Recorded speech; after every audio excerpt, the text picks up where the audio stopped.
Today I'm here with Loay. and Mofat. go ahead, guys, introduce yourself. So yeah, my name's Loay. I lift, and that's pretty much the extent of it. All right, what exact discipline? Powerlifting, bodybuilding. So I'm a casual bodybuilder. Obviously, haven't competed yet, but that's the sport that really, intrigues me. What about you, Mofat? Yeah, I'm Mofat, content creator. That's what you guys know me for. Not really into any specific sport. A little bit more to the bodybuilding side, but I don't know. I dabble into a little bit of everything, a little bit of running, sports. I don't mind doing some powerlifting, but yeah, just a little bit of everything, just general health. Okay, and what are you guys' goals for 2024? Whether that's competition, physique, even personal goals. So I wanna grow my page. To be honest, I'm really looking forward to trying to make a living, and turning this because right now it's just a hobby, but I'm looking to turn it into something I can be proud of in the future, and make a living for myself, make a name for myself. Even I'm gonna be competing in far future, not next year, but I'm gonna be building towards that. Okay, that's good to hear. What about you? Yeah, Mofat? definitely content creating and just making a name for myself on the social media page, I guess. That's number one priority. I don't have any plans for competing. Maybe powerlifting, but definitely not 2024. Or maybe, I don't know. We'll It would figure be it out. interesting to see you compete. Yeah, Like, but if you said content I spec- think for me and spec- A is number one priority Okay, right now. yeah. But seeing him compete in powerlifting after saying leg extensions are better than squats, I said that. he said that, bro. It's on video. Oh, I've said many things in the past that I changed my mind on, so we'll have to go into that in a little bit more detail. Okay. All right, well, Yousuf, come Yeah. on, let's hear it. What are you in the gym for? I am a power lifter, so I am competing in March of 24. I did attempt to compete in, I believe, June of 23. It was the sub-junior and junior only meet in Desert Barba, but I bombed out. So I had a horrible injury leading up to it, and I decided to just compete anyways. And unfortunately, first attempt squat on stage had to drop the bar. Oh, rough. Yeah, it was horrible, and then I couldn't walk for a couple of hours after. Yeah, it was very bad. It took me around 3 months to fully recover from that. What was the injury exactly? So I've always had as you know, most lifters have an not undiagnosed, asymptomatic disc slip, right? Mine was like that for a while, but for some reason, I think around prep for June, I was working a full-time office job, and the lack of movement paired with the very stiffness of SBD was not a great combination, and especially with the fact that I had switched from high bar squats and conventional deadlifts to low bar squats and sumo deadlifts, right? Near my maxes, all on the hip, no movement, sitting all day. So obviously all that made the disc slip much worse, and it was just too much compression for me on my lower back, and then just full on sciatic pain. But it became from the usual for gym lifters, it's like a little bit discomfort during the day. It wasn't discomfort, it was like horrible pain, 7 out of 10. Yeah, but okay, all good now, recovered, chilling. Alhamdulillah. Good. Yeah, much stronger than what I was back then. So yeah, going into March with high hopes. Yeah, fantastic. Yeah, inshallah. Let's jump into the questions. How old are you, Yusuf, by the way? I am 18. 18. What about you guys? 18. Yeah, as well. 18 as well. All three of us are 18. High stakes here. Yeah. All right, so High stakes. first question, and this might not be exclusively to the gym. This is going to be more towards how has the gym affected your personal lives, right? So both of you guys are very, very big fans of not only training right, but eating right and, getting your sleep in. How has that affected your school, your work, your relationships, friends, parents, family? So I want to hear from the eye first. All right, put me on the spotlight. To be honest, it's like you hear people say that going to the gym and eating healthy and sleeping right changed their lives and made them feel way better. And I didn't believe that for the first year of me lifting, because I didn't take the other things seriously. But when I started taking my diet and sleep seriously, I was actually surprised by how good I was able to feel on a day-to-day basis. And I think there's also the aspect of going to the gym and doing that every day. It's a very good way to clear your mind, and it gives you that outlet that lets me go home, back to my family and to my friends with just a clearer mind. And I'm able to be even more positive or more chill around them because I have that outlet to, kind of let myself be.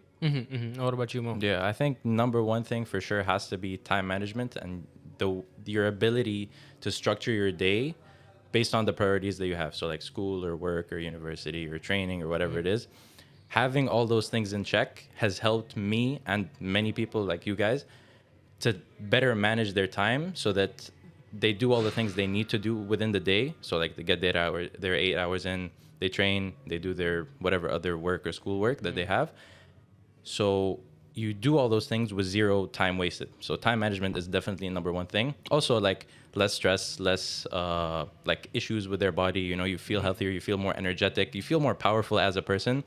Because if you guys realize, like when you take a couple of days off the gym or a week off the gym, you just feel weak, you feel different. You know, but with that training, with the right food, with the right sleep, you just feel better. Just so overall, like your body's just like boosted a lot. You know what I mean? Yeah, so time management and just feeling better as a person. What about in terms of, and this might be a little bit controversial, respect from those who have been around you your entire life? Yeah. And then like they just like, you do nothing, you don't say anything, you just start going to the gym, you become much better.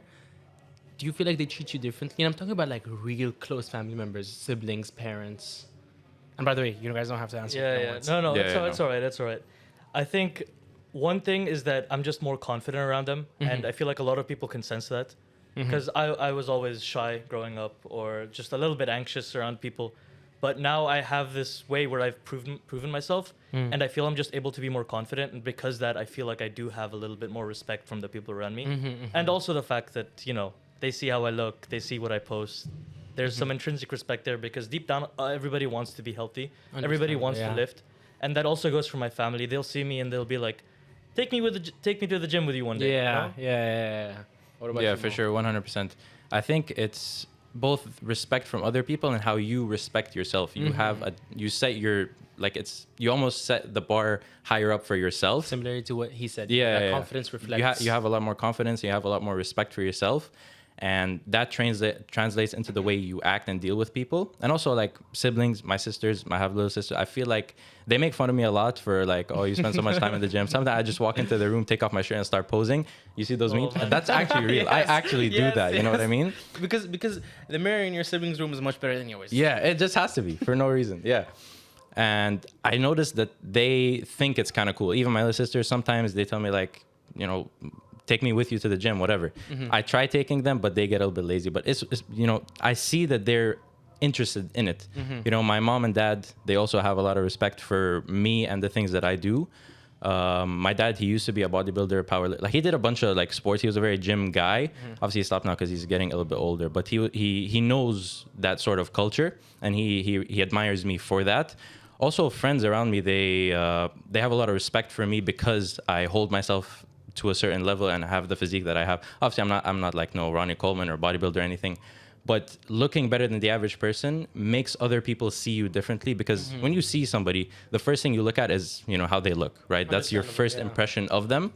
And when you have a good first impression on people, I think it just sticks. And yeah, it's just people respect you a little bit more and you respect yourself a little bit more too.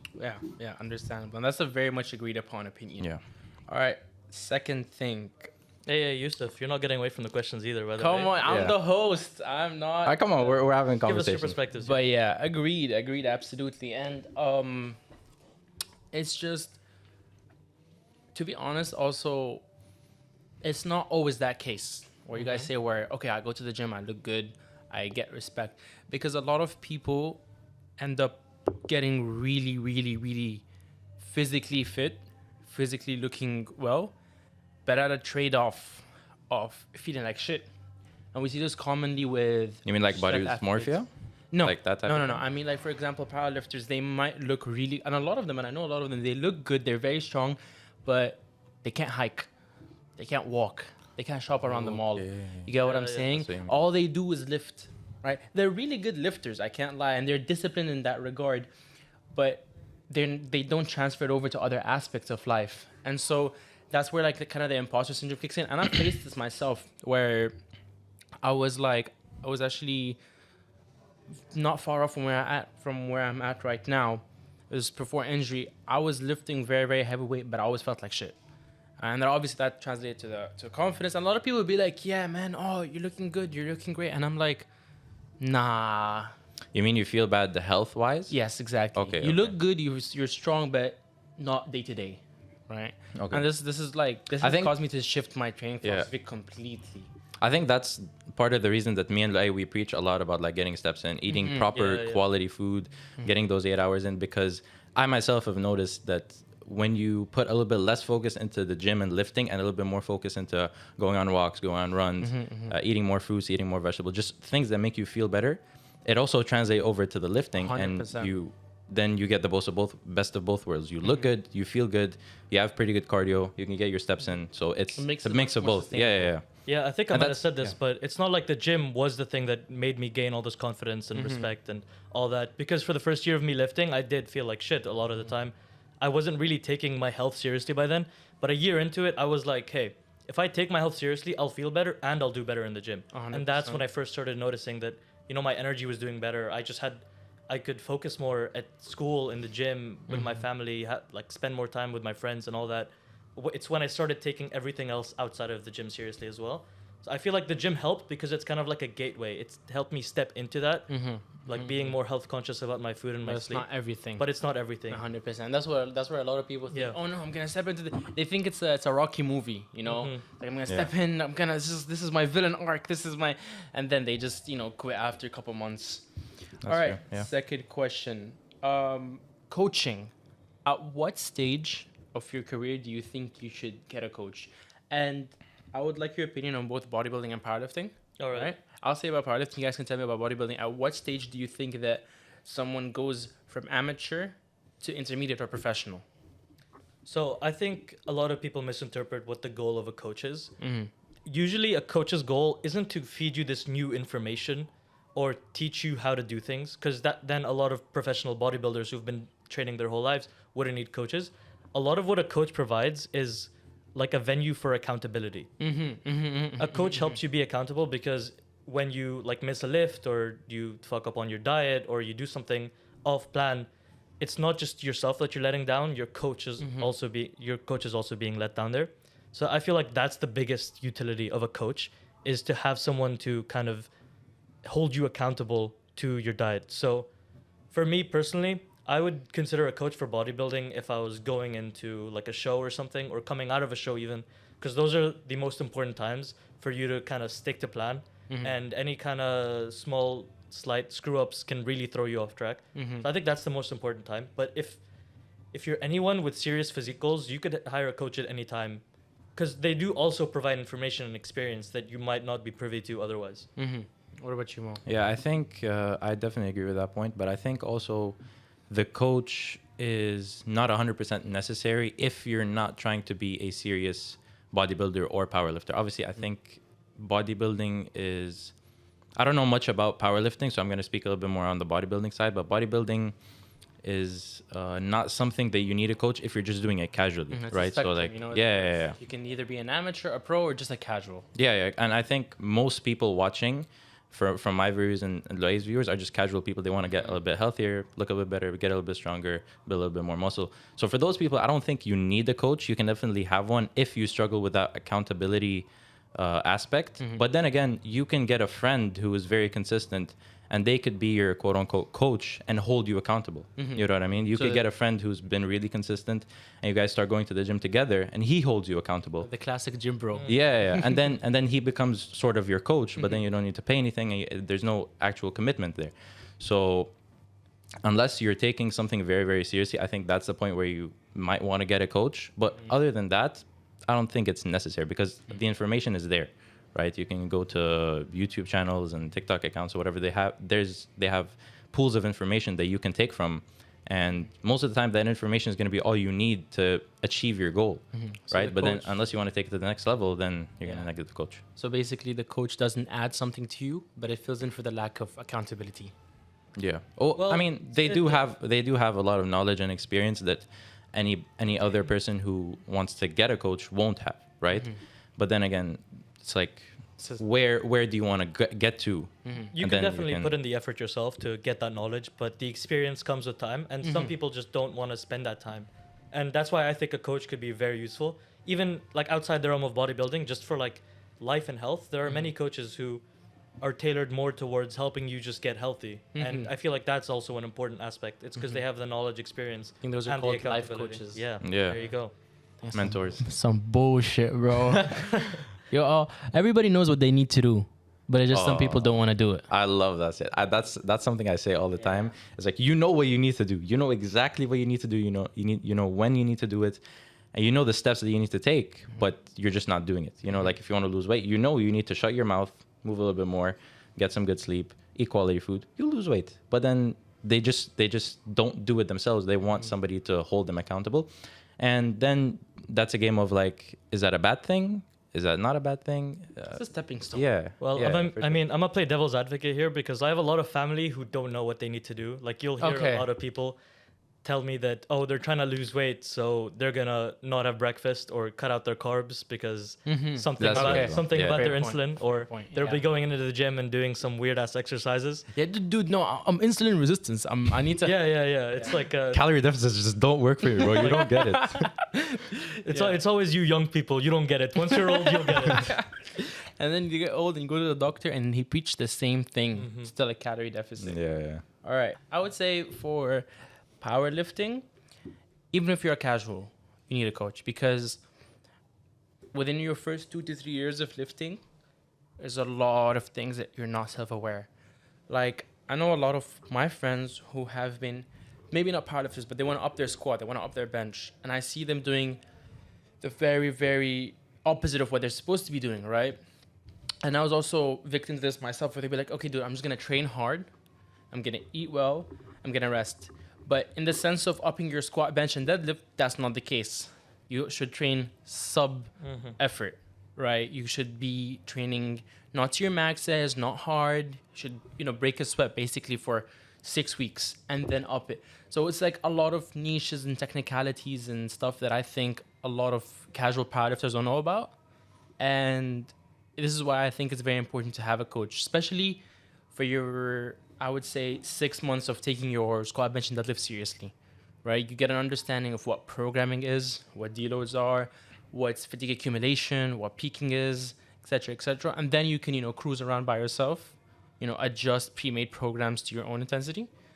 But yeah, powerlifting has a lot of small technicalities that I think a lot of people miss out on.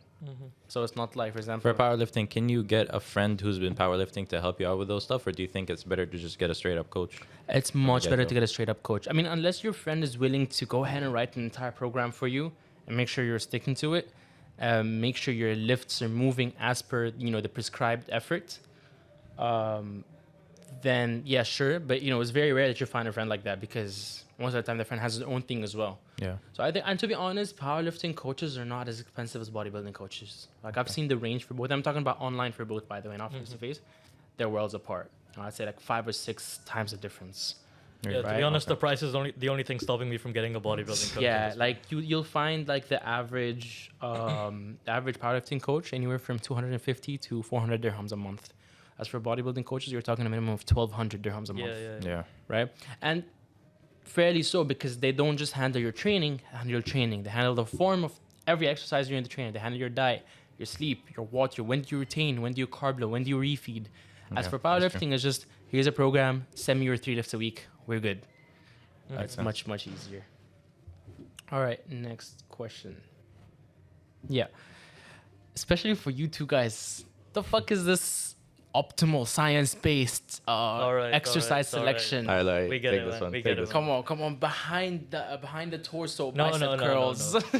I think get the chest position. Okay. Now. Let me reframe the question a bit better so that the viewers understand. So there has been a surge recently of kind of, I would say, a rivalry between those who say just go into the gym, lift some weight and leave, and those who say no, select your exercises carefully, perform them carefully, execute them carefully, etc., etc. So which side are you guys on? Bro science versus optimal. Exactly. I mean, it's always not black and white, right? It's gray. There's a spectrum. There's the one side who's just like, go in, move circles, doesn't matter how you do it, throw it above your head, whatever. And there's the other side who has to make sure that everything is perfectly aligned with your joints and that you're taking it to RIR 0.3 and shit like that. And obviously you don't want to be on either end of the spectrum, because it gets to the point where how much more effort are you willing to put in to get maybe if there even is any additional benefit.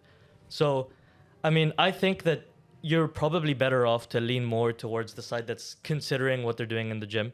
if you're at least serious about building your physique. Because I go to the gym and I build my physique, and I'm not just going there mindlessly. I want to think about what I'm doing. And it's not that much mental effort to just before I do an exercise, think, why am I doing this?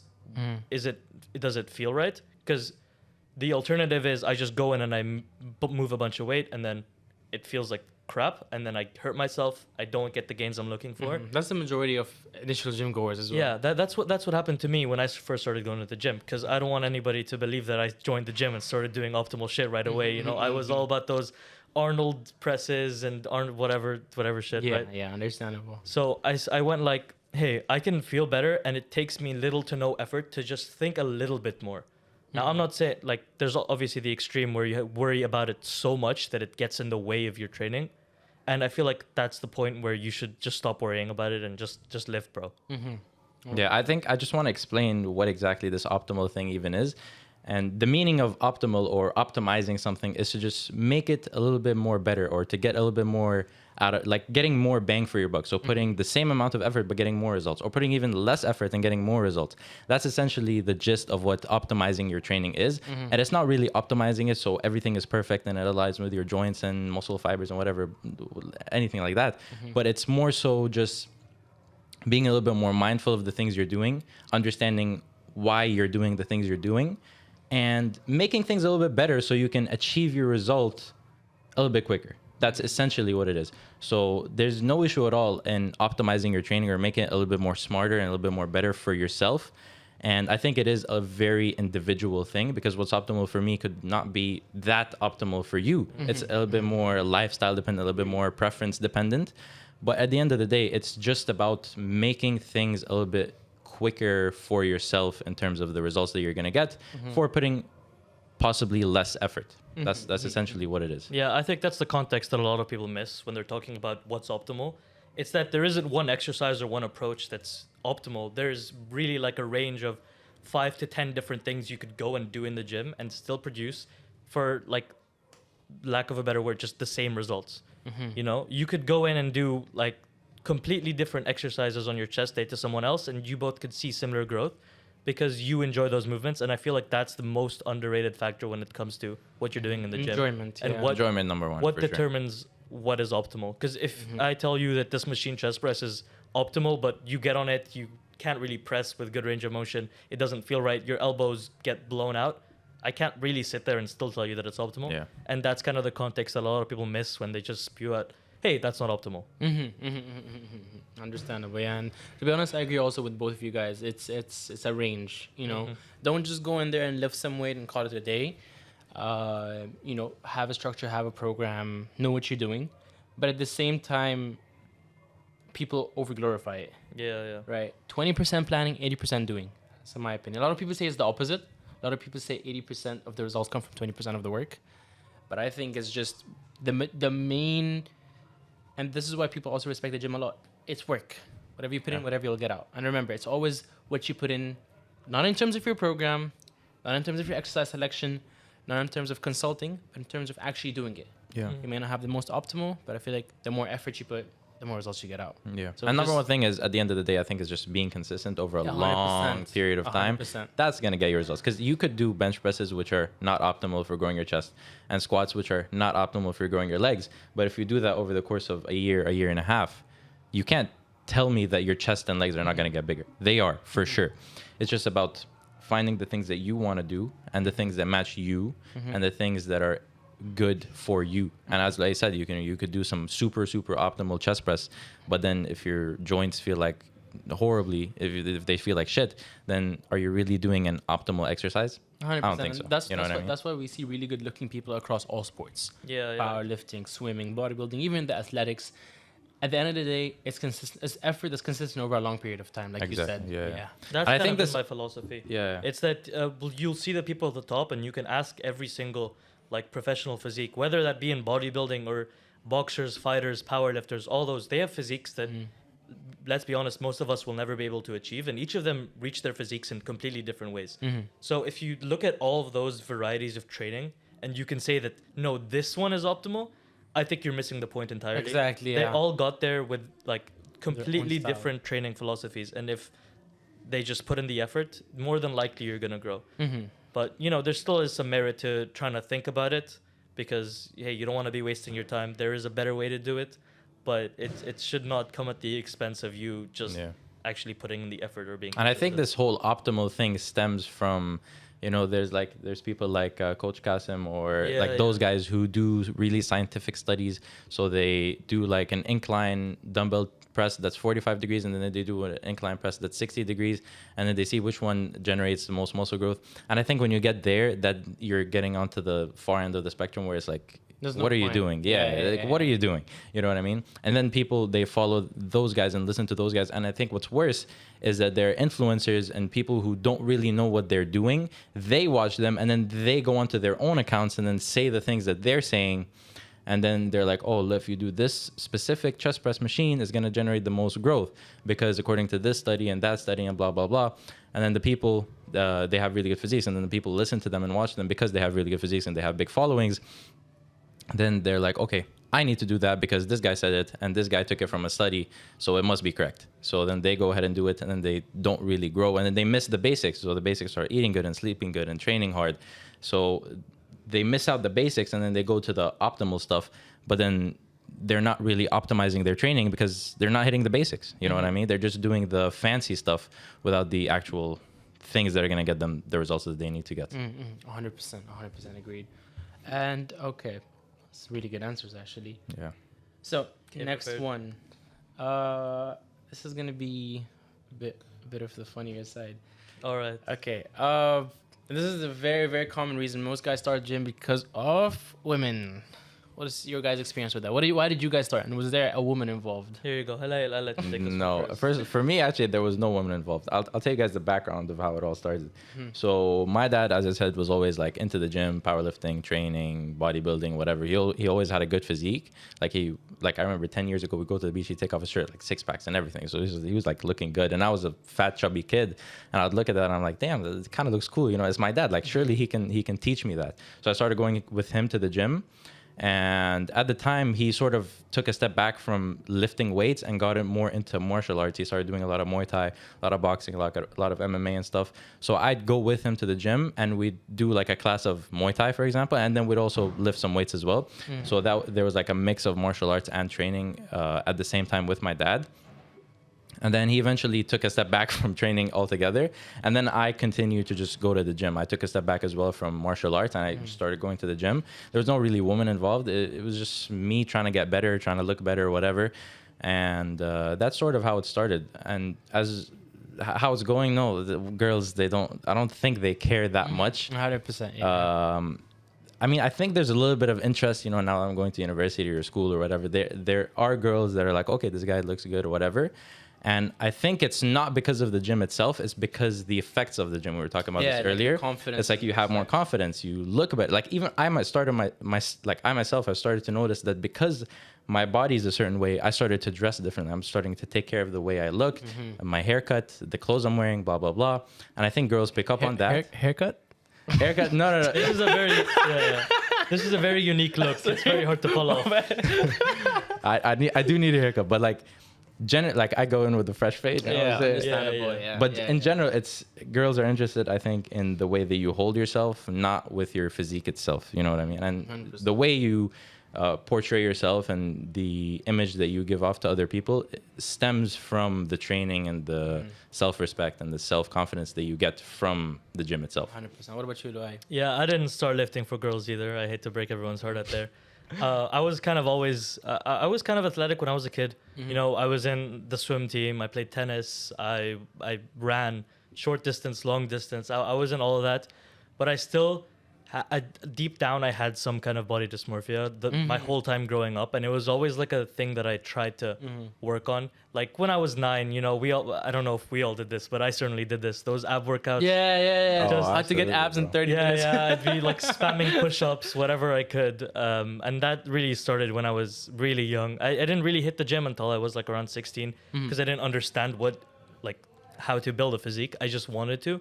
And I was always just kind of interested by, big muscles. That always just intrigued me in and of itself.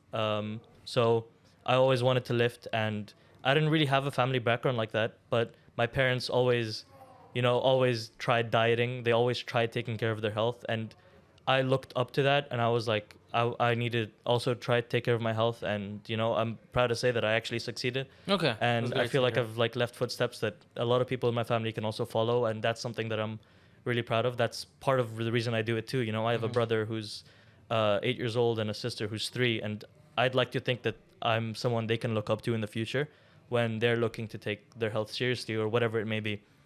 And for now, That's great to hear. I mean, I've kind of accepted that the physique I'm going for is not going to be aesthetically pleasing for the ladies. Yeah. I'm way past that part. Maybe at the beginning, because we all want to get 100%. Yeah. 100%. You're wanna like, get yeah. women. Once I get shredded, all these girls are gonna regret not dating me. Yeah. The girls just want a But skinny yeah. guy who's like 62 kg and has form, man. Yeah, That's yeah, all yeah. they want. It's always at the back of my mind, but now We're in the game way of health past at this point. I'm not even. I'm just in the game of getting as jacked as possible. Oh wow. Yeah. So You're gonna become what's his name? The French guy, the Grizzly. Nah, bro. Nick Walker. That's Oh my my that's my goodness. idol right there. That's Oh, great. that's That's my way idol. too big, bro. Yeah. I mean, Alright. it doesn't hurt to dream big. So I 100%, already know yeah. women are not going to be into that, and that's not really something I even care about. It's But that's good. Personal ambition Yeah. is always really nice. Yeah. And I think the Um, people who do take the gym seriously, they don't do it for girls. They're doing it for 100%. themselves. Yeah, because- They just want to look good and feel good for themselves. I it think might that's- start that way, but it never continues Yeah, that way yeah, for because sure. people realize just how like good the effects are on everything else in your life. And I to be mean- honest, it's way too much effort Mhm. to do it for someone girls. else. Exactly. Yeah. Because ultimately, people who are doing well in their career, well in their life, well in any aspect, it's rarely because of someone else. It's usually because of their Yeah. own reasoning or their own virtue. I mean, this might be a bit too anecdotal here, but everybody I know who went to the gym because of girls never ends up sticking to the gym. 100%. Because motivation is temporary, and it might be easy to go to the gym when you're heartbroken and your motivation is through the roof. But as soon as that motivation goes, if you have no other reason why you're doing what you're doing, you are going to fall off immensely and you're just going to stop training. And that's what I think a lot of people are missing in terms of adherence. 100%. Yeah. And in my case, it wasn't the girls either. I remember, so I was lifting around when I was 14, 15. I got in with a personal trainer back in Egypt. And then I stuck to it for like maybe 4 or 5 months and I couldn't keep up because I was skateboarding a lot, right? And skateboarding culture is very unhealthy, right? Really? Yeah, tell me about skateboarding. Yeah, it's What's very up with that? unhealthy. It's just the general culture, like the stereotype of skaters always being stoners. Yeah. That is very, for the most part, true. Not for everybody. It's also a respectable sport, but it's part of the culture. You know what I'm saying? Pizza, soda, burgers. It's an unhealthy lifestyle. Very unhealthy lifestyle because it's convenient, right? You'll bust your ass off in skateboarding. You'll land tricks down 6, 7, 10 stairs, but then you'll go and eat like shit. Obviously, exceptions to those are the top 1%. Those take everything seriously. But yeah, that's for the general part. And then I remember it was like, I think 3 a.m. I was making 2 packs of Indomie and having Mountain Dew mixed with Vimto. Then I walked, and then I was shirtless, and then I walked myself. I looked at myself in the mirror. I'm like, What am I doing? Yeah, what am I doing? Yeah. Why am I hanging out with these people and doing this? I can be better. And I just started training. That was around early 22. Early January. Even here in the UAE, that skateboarding culture is like that, or is that only other places? Or The smoking less, I would say, because it's very difficult to get substances here in the UAE. Like the government has done a very good job at keeping the streets healthy. But again, cigarettes, vapes, that's what I've seen. Okay. It's a lot of cigarettes and vapes here. I haven't skated outside a lot because I grew up most of my life here. I stayed here also, but here it's a lot of the skaters smoke cigs, vapes. Yeah, it's just not the. And then after the skating, they're like, "Okay, guys, we're going to the bar," and I'm like, Okay. "So you're smoking, drinking, eat wrong, and." But then again, I don't think the skaters, they're doing it as a sport. I think they're just doing it as a hobby. Like Again, yeah, but anything like else. if your hobby is destroying you, I think you should probably consider. But I don't it. think it's the skating itself. I think it's what they're doing outside. Yeah, absolutely. Of the Yeah. skating, It's you know like what I because mean? like it's all linked to the skateboard. It's all the culture of it, right? Oh, okay. And Okay. obviously, I have. So it's like a group thing where they just go skate and Yeah, then go. yeah. Obviously, I have a few friends of mine who are skaters, and they are very healthy. Like I have a friend of mine. His name is Gurman. Right, he started his own skate academy, and he teaches kids. One of the healthiest guys I've ever seen. Right, he's very well into fitness, eating right, and it's not just like his food and sleep. It's also he makes sure he does specific stretches, specific warm ups. He doesn't just do the general skater thing. He knows what he's doing. Yeah, but for a lot of the casual skaters and the people I was around, it wasn't the healthiest. They were very much culture adherent, and it's natural for humans. They want to follow the trend, the pack. Yeah. Yeah. It's natural. That's what I Natural think fitting. is honestly interesting about bodybuilding, because it's one of the few sports out there, or hobbies if you don't want to take it that seriously, where you're kind of encouraged to be on track 100% of the time. Yeah. Like a lot of pro athletes, you'll see them kind of screw around in their off season, like in between like championships or seasons or whatever. They won't take themselves really seriously. They'll eat junk food. They'll go out and party. That's his name, Paddy Pimblett. Yeah, Oh my I love God, this guy he's so insane. much. Have you guys watched the fight with Tony? Yeah, I Oh saw my it. goodness. For a guy that puts on like 10, 20 kilos in the off season, that was fucking awesome. It was, yeah. And the way he made fun of David Goggins afterwards. I was gonna carry the ball. was definitely him, lad. Yeah, it was hilarious. But that guy, I like him a lot and respect him a Yeah. lot because he doesn't take it too seriously. He loves his jokes and whatever, And messing around. he knows how to lock in. When needed. Yeah. I think those type of people who can be on both ends of the spectrum and excel at both. So when it's like, what's the statement? I don't remember the statement. It's like play hard, Okay, work hard, play hard. work out, play hard. Exactly. Yeah. Yeah. So when he locks in properly. But then when he goes on his off season or when he's taking a break, he enjoys himself. I think that balance is fine, but that balance as well is hard for most people to 100%. achieve It comes after because years. once they take a step back, they can't take that step back in. You know what I mean? So it's a little bit of a double-edged sword, I guess. All right, great answers. What was that question about ladies? Yeah. Gear. This is where the A can finally waiting take for over. this Yeah, one. this- Me and you can take a step back, to be honest. I was waiting for this one. Okay, this is okay. Before we start, are you guys educated on gear? Not really, actually. Not enough, but like I know more than average, but Yeah. I wouldn't know enough to start like telling anyone what to take or Okay, take anything okay. myself. How often do you contemplate taking gear? And by the way, just for the audience, gear refers to steroids, so performance enhancement drugs of any sort that are considered banned by WADA. All right. Wait, what does WADA stand for again? World something drug association. Yeah. Okay. Where it's the body that makes sure the Olympic athletes are not on performance enhancing drugs that are not allowed. Yeah. Right, which is, by the way, very interesting because they had caffeine banned up until I think around 2002, 2003. Yeah. Yeah. It was a pretty recent thing but it was like dosage based. Like Yeah, you're allowed to dosage. have About that. caffeine up to a certain point during Yeah. competition. All right, so It's interesting. how Like- often do like you take the- contemplate? take it. All right. Great question, bro. Well, I mean, I'd be lying to say it didn't cross my mind nearly every other day. Yeah, Seriously? It actually crossed your mind? I mean, like it's not really contemplating taking gear because I'm pretty set on not taking it for anywhere in the near future. But man, Keywords near future. yeah. But 2 years time, 3 years time, who knows? I'll probably be blasting a bunch of shit. Okay. But safely. Safely. Within, 'Cause, you do your blood work, you know what you need to Yeah, do. of course. I'm a big proponent in that. You have people like John Jewett mainly who preach this safer use model. I don't know if you guys heard about it, but Yeah. it's I kind know of the that. smarter way about taking your approach to steroids, because at the end of the day there's no safe use model. You have to understand that any kind of anabolic steroids are going to be kind of detrimental to your health in some way. But it's a safer use model because you kind of test the waters out. You don't just jump in like blasting a gram or like upwards of that of gear weekly. You build yourself up, you assess your tolerance, you see how much you need, you see You how see much, if you respond. yeah, first of all, Because that's there a are big some part. people that really don't respond well to it. Yeah. Like they may get all the side effects without any of the benefits. Yeah. Yeah, and that's the right. problem. You have a lot of people. I can't speak for this from personal experience. Just from what I've seen, like online, you have a lot of people jumping into it way too early without getting this like due diligence.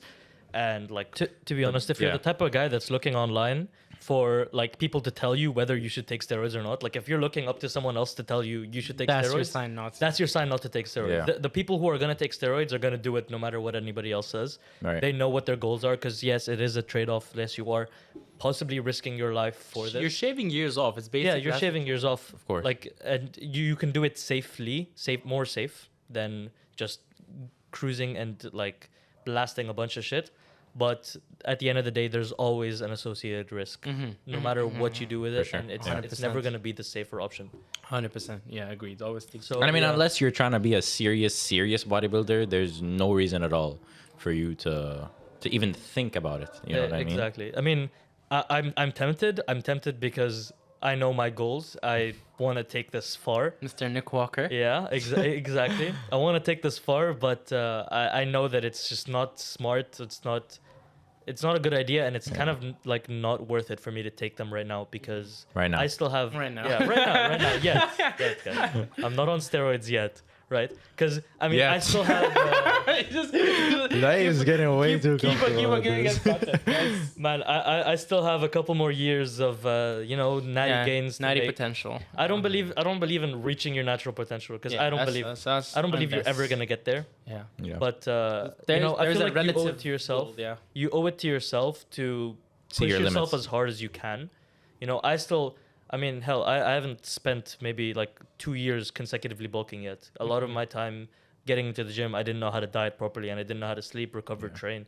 So I think I owe it to myself first to prove that I can do it without steroids, and then I'll consider hopping on. I think a general goal is once you're in shape, as this is for bodybuilders, once you're in shape to get a good placement in a national bodybuilding competition, Yeah. is your sign Yeah. to be like, yeah, let's go pro. Yeah. Yeah, I don't know if I'll ever compete naturally, because that's just something that I don't think I can justify, at least at the moment, and especially when it does to your hormones. Prep is insane. Because like natural bodybuilding, prep really and But then Naturally, don't you think that before you take steroids, you kind of have to compete naturally at least once to see prep how it's naturally- like? Prep naturally and prep on. And I know gear it's is not super, the super. same. Yeah, and of course. But then, it takes something like 3-4 months for your hormones to recover. yeah, once but you then diet it how do naturally. you know that once you do take the steroids and start competing that you're gonna like it? Because what happens Yeah. if you take the Well, that's steroids the and you point. compete and you're like, oh my god, this kind of sucks. That's the So reason you don't really want to take it, right? That's why you start with a low dose, and that's why steroids are only for people who already know. Like I'm pretty much already. But you've never competed. How do you already know that you want to do it? Well, that's 100%? why I haven't hopped on steroids yet. I'm gonna give myself some time. I'm gonna give Okay. myself Makes some sense. time. Makes sense. Bulk cut. See where I end up in like. But yeah, 2-3 years. natural bodybuilding shows, they suck. I have a friend actually. They suck. Who- Oh wow. Okay. Sorry, You don't like natural bodybuilding shows. I don't like natural bodybuilding. You No, said- You said they suck no, they suck as like the for the athlete. like For the the athlete, yeah, yeah, they yeah. suck for the preparation for the competition. I have a friend, he competed, actually two friends who've competed for a bodybuilding competition naturally, and they got super lean. Like I told the guy, he told me he was Yeah. eating 700 calories a day for like a couple weeks. that's Imagine the- 700 calories a day, 750 I think. And then he- obviously a refeed once a week or no? probably I don't remember the yeah. details. you must be, dude. but- I don't even know how you can hit your protein with 700. Yeah. How calories a would you day. even live? Yeah, he It would is eat miserable. egg whites and chicken breast exclusively. That's all he I ate. feel like that's maybe on- I some feel like lettuce and that's on tomatoes poor or coaching. vegetables, but that's all he ate. And he told me after the show, a couple weeks after the show, his test was no more than 300 or 400. Which, if you guys know, How like, old is Yeah, 300 or 400 isn't that bad. No, how old is he? yeah, Wait. but dude, he's 19. Yeah, that's Oh, okay. horrible. Like okay. for our age group, so Yeah. We 18, we should 19, be a minimum 20. of like 600. 700. Yeah, I know the range is from 700 to 1,000. That's natural for our age. He was no more than 300, 400. I think you for- guys are shooting the test range is a bit high, to be No, honest. so the general range that we see, It's like 300? 400 to like 1,000, 300 or something. that's not for us. No. No, for us it should be at least 600. For Come on. us, the All thing right. is, I haven't got tested. I'm interested what my test Most- levels are. see, that's the reason TRT is a thing. Yeah. You guys have seen this, probably you guys have seen this declining testosterone among the generations, right? Not just because of the industrialization of everything. We're being forced 9 to 5. We're being forced into these unhealthy lifestyles. That's one part of like the entire work shifting, because you look at the hours and the wages back then, they look like heaven compared to now.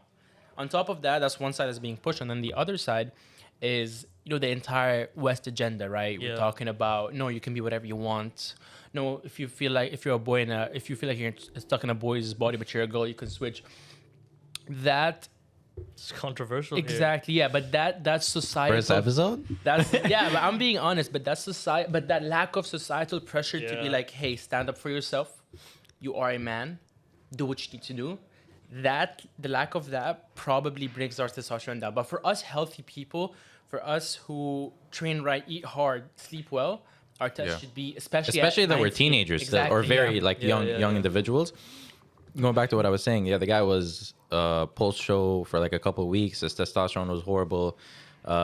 His boy down there was not working at all. It was horrible. He man. felt horrible. I'm telling you, Yeah. he was on like 200, 300, 400 milligram. I don't know what the number is, but like very, very low compared to where he should have been for a long time after the show, to the point where he had to go to his doctor and put him on TRT. Although he didn't plan on it, but he had to bring himself back up to a normal level. At Another- 19. yeah, I think it was 19. Fuck, yeah, that- no that more is than rough, 20 man. for sure.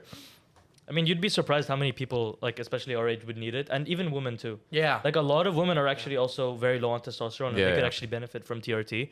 But it's just, I think it's a bit taboo. It's a lifestyle thing. I think the reason theirs is so low because they don't have their lifestyle in check. They're not training at all. Yeah, yeah, definitely. Sleep is horrible. Food is horrible. Those things Sleep is make the a biggest thing. really Sleep is the big biggest difference on your testosterone level. Like a really, really like more than you'd think. So as soon as like if you spend a couple months getting everything in check, your testosterone is probably going to go back to normal eventually, and you'll feel a lot better. You'll look better. Everything will be just better. Another friend who did a natural bodybuilding competition, the things he would tell me the couple weeks before his show were insane. He told me he would wear a hoodie, a sweatshirt, socks, everything, go into a sauna. I think this is like when he was peaking, trying to get rid of water weight, right? Yeah. He would go into the sauna wearing a hoodie and sweatpants and everything. And every couple minutes, he'd leave the sauna, start spitting into a cup just to get rid of the water in his Yeah. body. Also, shiitake mushrooms to take out the saliva. That's Yeah, insane, man. That's insane. So I'm hearing that. I'm like, what the hell is this guy saying? To Like, be honest- there's no. I didn't believe it at first. You know? I feel like this is like a result of some like bad coaching, because I don't know any respectable coach 100%. whould recommend that extreme level of Maybe, yeah, water probably, restriction. but At the same but time. still, you know what I mean? It's You know, it does happen in the sport, which is unfortunate. It's just which the is why- natural. Yeah. It's just being natural, I guess. You kind of have to sacrifice a lot of your hormones, and I'm not saying that Yeah. competing like competing like in a Non-tested. non-tested organization. There we go. Thank you. Is going to be safer for you because again, you're pinning steroids, which is objectively also more dangerous. But it's the fact that as you're prepping, let's say you do like a 3-4 month prep, which is maybe even short for some people. You know, your hormones are gonna be kind of crashed throughout a lot of that, and then they're gonna spend another 3 months recovering, which is such a huge amount of time that you're spending feeling like shit that I don't know if Yeah. I wanna. Do that naturally. I don't wanna. Yeah. I don't know if I wanna do that until I'm like sure that I've like I'm gonna like win. Like I better win if I'm gonna do that. You know. That's true. Yeah. 100%. Imagine doing all of that just to get like fourth place. Or something. It must No, suck. bro. You know what I dude, mean? If you're placing top 10, that's good. But because it's but it's still a lot of effort though. But it is. once you get to that level, when we're talking natural bodybuilding, once you get to competition level, how lean you can get without losing muscle is majorly genetics. Yeah. That's Right. true as well. So you can't put in more effort than anybody else. If you don't have the genetics, you don't. Wait, but Like Yeah. I understand That's- people yeah. because I understand like a lot of especially us we're like, yo, don't play the genetics card, right? Because with hard work and good diet and good sleep, you can get far more than you think. yeah. But when we're talking about competing in a natural, we're talking about a very specific scenario under very specific circumstances. That's where genetic prevails. yeah. I think genetics might make it easier, but I don't think they impact your end goal. Bro, come like on. I think you can get equally as lean as anybody else. It Yeah, might but just you're be not harder gonna, for you. you're not going to be as big. So you're telling me I don't you're think- telling me a Samoan child is going to have more trouble winning a natural bodybuilding than a malnourished guy from any other. I mean, I love how Samoans are the standard. they might just start out with more muscle, but I don't think it's gonna be like, oh, he's not gonna lose any muscle and you are. I think it just depends on, first of all, how long you give yourself, because a lot of people they think they're lean enough, but in reality, it comes to the week out before the show and they actually need like 8 weeks more of dieting to get to a lean enough level. And when they try to rush it, that's when you end up risking a lot of muscle loss. So that's what I feel like a lot of people are doing. Hence the water cut. Hence Yeah. the water cut, for example, trying to make weight. But even then, a water cut's good and all, but it's not going to cover up for the fact that you still have some fat to lose. So That's I feel true. like you can get lean, but just for some people it's easier, just how you grew up, your habits. I actually heard this thing where, you know how like some people are just like skinny. They just eat and they're skinny. That's kind of I've heard this thing where it's like because of how they respond to food. Like some people eat food and then they become more energetic. Like you can eat. Some people eat a whole pizza and then suddenly they have a ton of energy. They want to move around. Yeah. And then some people eat a whole pizza and then they just crash. They feel like Yeah. shit. Yeah. And I feel like that's also like a factor in determining just how easy it is for you. But I think it might be harder, but you could still do it. 100%. Yeah. There's this, it's not cut off to anyone. All right. Last question. Both of you guys, do you have clients, coaching clients? In a way, yeah. There are a couple guys who I'm helping out a lot in terms of like programming and exercises and all that. But it's not really like a coaching thing. There's one guy who I'm like kind of coaching. He's in Egypt actually. Like, so everything like calories, what he eats, training, everything that is reported back to me, and I give him feedback. But then there are a lot of other guys who they just message me, be like, "Yo, Mofat, what do you think of this?" And I'm like, "Okay, this is good," or "Okay, you need to work on this." So it's not really like a direct coaching thing, and I don't want to be a direct coach. But yeah, it's just a little bit of stuff from here and there. Oh, what about you? Yeah. I don't have any like one-on-one like dedicated coaching clients. You know, I have like obviously the gym bros that Yeah. I structure their program. I tell them what to eat. I tell them what they should be doing in the gym. But it's nobody that I actually like check in with regularly and make sure they're hitting it and make sure they're eating right and training right. You know, I advise here and there, and I don't think I'm honestly equipped enough to coach someone Yeah. full on. That's gonna take a lot of time from me. That to be honest, I want to spend building my physique and building the my like reaching my own goals. But do you Hopefully think one day. do you think you have the knowledge and the capability mentally to coach somebody, I feel like or not is it for just a a thing that you show, don't want to do? Not for a bodybuilding Okay. show. Like But just in I general, couldn't, like for a normal guy who wants to just get in shape. I think I have enough Yeah. to help a lot of people get into shape.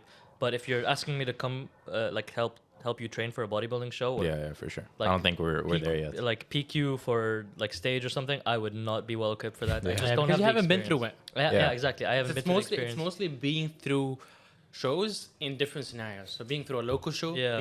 being through a show unnaturally, and being through a show in another country. Yeah. A lot of people really underestimate the fact that traveling to another country for a show might fuck you up.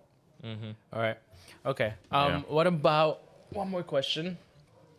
But just going back to that coaching thing, I think the reason that people who have actually done it to themselves and many other people, they have a lot of anecdotal evidence for things.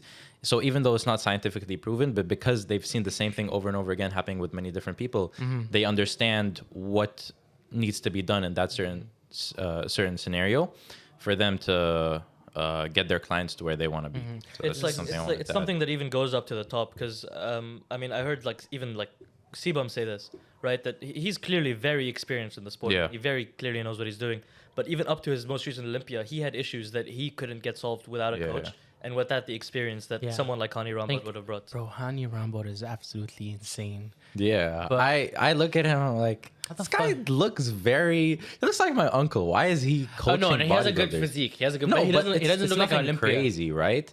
But then because he's won like what, 30 Olympias or 20, 30, 24. 24, yeah. 24. He knows the numbers. Because he's won so many Olympias, he's seen things happen over and over again. Yeah. So the first time something may have happened with him, he's like, okay, what do I do? But then it happens again and again and again. He knows what to do now, you know? It's So it. when it gets to coaching Chris Bumstead or Hadi Chupan or whatever, he's seen so many different scenarios to the point where he's so experienced, he just knows what to do automatically. I think he's just calm. He's just such a chill guy, I think, when it comes to those type of things. But like, yeah, this is it's like you said, the anecdotal experience, and we've seen this. It's coming very, very recently and being very prevalent, where we're seeing the general bro science being proven by actual literature. Yeah. 20, 30 years after this has been in application. So, for example, partial reps. A lot of That's people true. are like, "No, bro, do full reps," and then we are seeing a lot of scientific literature that says, "Okay, that's better," right? Same with certain exercises that people deemed to be bad, not optimal. We're seeing more proof, etc., especially with guys like I would say TNF, really pushing the actual practical information out there. Yeah. You know, like saying, "All right, this paper says this, this, and this, but I think it's bullshit." And I love the honesty. Yeah.